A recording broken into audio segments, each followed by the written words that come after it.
కూటమి ప్రభుత్వం అధికారంలోకి వచ్చిన తర్వాత విద్యాశాఖ మంత్రిగా నారా లోకేష్ బాధ్యతలు చేపట్టాక ఆంధ్రప్రదేశ్ విద్యా వ్యవస్థ ఊహించని రీతిలో కొత్త పుంతలు తొక్కుతోంది.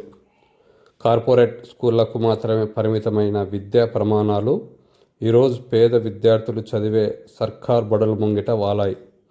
దీనికి ప్రత్యక్ష నిదర్శనమే అనంతపురం జిల్లా డి ఈరేహాల్ జిల్లా పరిషత్ ఉన్నత పాఠశాలలో కోలాహలంగా జరిగిన మెగా పీటీఎం 4.0 వేడుక. ప్రభుత్వ విప్ రాయదుర్గం ఎమ్మెల్యే కాలువ శ్రీనివాసులు సమక్షంలో ఈ కార్యక్రమం ఓ పండుగను తలపించింది.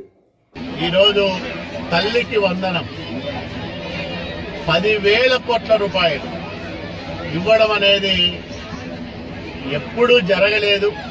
67 లక్షల మంది విద్యార్థులకు ఈ సౌకర్యం కలుగుతూ ఉండడం వల్ల ఆ తల్లుల్లో వ్యక్తమవుతున్న ఆనందం వర్ణించడానికి అక్షరాలు సరిపోవు. అంత అద్భుతంగా విద్యారంగాన్ని తీర్చిదిద్దుతున్న నారా లోకేష్ బాబు గారికి పేద పిల్లల తరఫున వాళ్ళ తల్లిదండ్రుల తరఫున మనస్ఫూర్తిగా ధన్యవాదాలు, కృతజ్ఞతలు తెలియజేస్తా ఉన్నాం. నారా లోకేష్ బాబు గారు విద్యాశాఖ మంత్రిగా బాధ్యతలు స్వీకరించిన తర్వాత 16,347 ఉపాధ్యాయ పోస్టులను ప్రభుత్వం ఏర్పడ్డ 150 రోజుల్లోనే భర్తీ చేయడం ఒక రికార్డు అయితే, దాదాపు 1,700 కేజీబీవీ పాఠశాలల్లో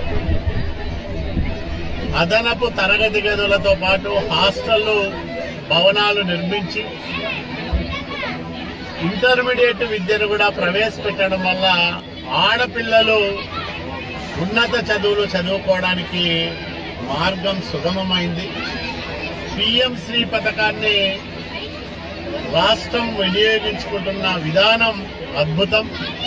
కేంద్ర ప్రభుత్వ నిధులను సద్వినియోగం చేసుకోలేని గత ప్రభుత్వాల వైఫల్యాల నుంచి ఈరోజు పిఎం శ్రీ నిధులను వినియోగించుకుంటున్న తొలి రాష్ట్రంగా ఆంధ్రప్రదేశ్ రాష్ట్రం భారతదేశంలో నిలవడం గొప్ప స్ఫూర్తిదాయకమైన విద్యా ప్రయాణంగా మనం పేర్కొనాలా.